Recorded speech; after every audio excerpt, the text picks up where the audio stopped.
नमस्कार दोस्तों, मैं हूं Noor. Welcome to our YouTube channel, जहां हम साथ मिलकर हर एक किस्से की झलक लेकर आते हैं। चाहे आप हों उत्तर से या दक्षिण से, पूरब से या पश्चिम से, हम सब एक साथ एक परिवार की तरह आइए साथ चलकर मनाएं भारत की यूनिटी इन डाइवर्सिटी को और एक्सप्लोर करें हर समुदाय के रिच हेरिटेज को, क्योंकि हम सब में एकता है और हम सब का इतिहास है। So let's begin our journey, जिसमें हम बात करने वाले हैं ताजमहल की। And as we all know, it's a sign of undying love, जिसे मुगल एम्परर शाहजहां ने अपनी प्यारी बेगम मुमताज महल की याद में बनवाया था, जिनका एक्चुअल नेम अर्जुमंद बानो बेगम था, जो शाहजहां की सबसे प्यारी बेगम थी। मुमताज महल और शाहजहां की प्रेम कहानी इतिहास में सबसे प्रसिद्ध और इंटरेस्टिंग किस्सों में से एक है। मुमताज महल, जिनका नाम का अर्थ है महल का चुना हुआ व्यक्ति, अर्जुमंद बानो बेगम का जन्म 1593 में हुआ था और ये एक शाहजहां की बीलव्ड वाइफ थी, जो भारत के 5वें मुगल बादशाह थे, जिन्हें उनके फेमस आर्किटेक्चर के लिए भी जाना जाता है। उनकी प्रेम कहानी शुरू हुई जब 14 साल की उम्र में शाहजहां उर्फ शहजादा खुर्राम ने पहली बार अर्जुमंद बानो बेगम को देखा, तो वो उनके हुस्न और बुद्धिमानता से प्रभावित हुए, और जबकि उनकी सगाई किसी और से हो चुकी थी। 1612 में शहजादा खुर्राम को शाहजहां बना दिया गया। उसके बाद उन्होंने उनसे निकाह किया। मुमताज महल शाहजहां के लिए सिर्फ एक पत्नी नहीं थी, बल्कि उनकी विश्वसनीय साथी और सलाहकार भी थी। उन्होंने सैन्य अभियानों में उनके साथ रहकर उनका साथ दिया और उनके साथ मुसीबतों का सामना किया। कहा जाता है कि शाहजहां उनकी राय को महत्वपूर्ण मानते थे और राज्य के मामलों में उनसे सलाह लेने की इच्छा रखते थे। उनकी प्रेम कहानी की अनचाही परख मुमताज महल के अंतिम लम्हों में मिलती है।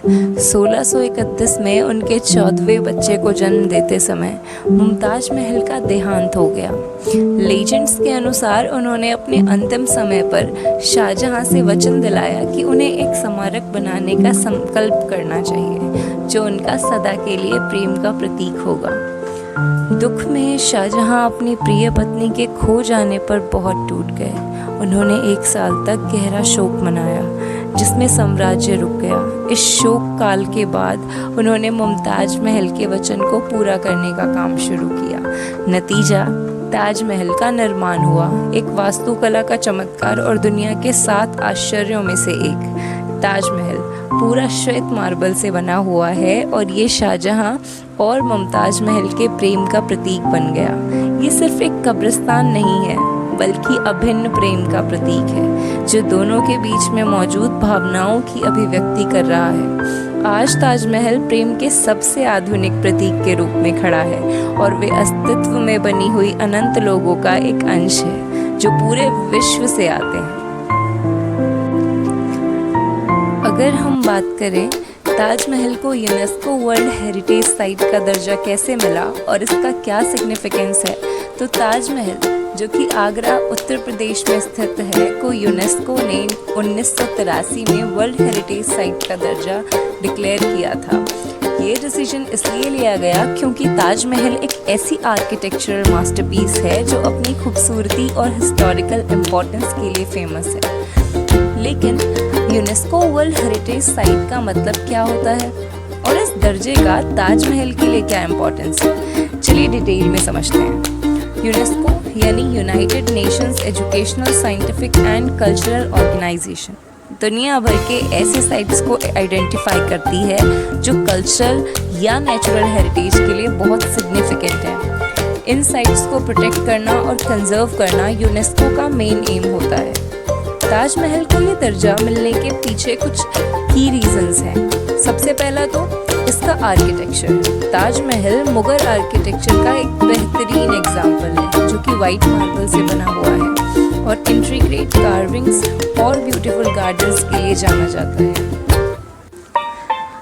इसका सिमेट्रिकल डिज़ाइन, मार्बल इंक्लेज और कैलीग्राफी का काम सिंपली ब्रीथ टेकिंग है। ये सारे एलिमेंट्स मिलके ताजमहल को एक यूनिक आइडेंटिटी देते हैं, जो कि वर्ल्ड में और कहीं नहीं मिलती।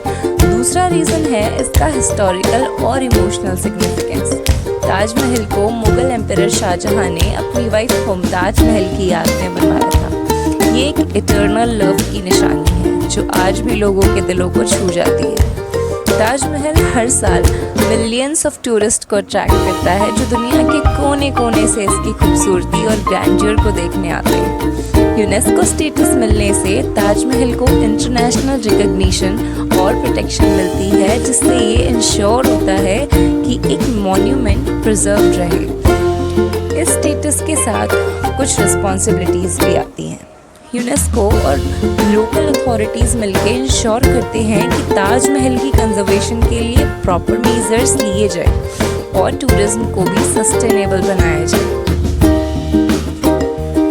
रिस्टोरेशन प्रोजेक्ट्स, पॉल्यूशन कंट्रोल और विजिटर मैनेजमेंट स्ट्रैटेजीज को इम्प्लीमेंट किया जाता है ताकि ताजमहल अपनी खूबसूरती और इंटीग्रिटी को हमेशा बनाए रखे। तो दोस्तों, ताजमहल का यूनेस्को वर्ल्ड हेरिटेज साइट बनना सिर्फ एक ऑनर नहीं है, बल्कि ये एक जिम्मेदारी भी है जिसे हम सबको मिलकर निभाना है। हमारी ड्यूटी है कि हम इस हिस्टोरिकल जेम को प्रोटेक्ट करें और इसके खिलाफ कोई भी डैमेज ना होने दें। आज हमने अपने देश के इतिहास की एक अनमोल गहराई को छुआ है। ताजमहल जैसी महत्वपूर्ण स्मारकों का ज्ञान और सम्मान करना हमारे लिए गर्व की बात है।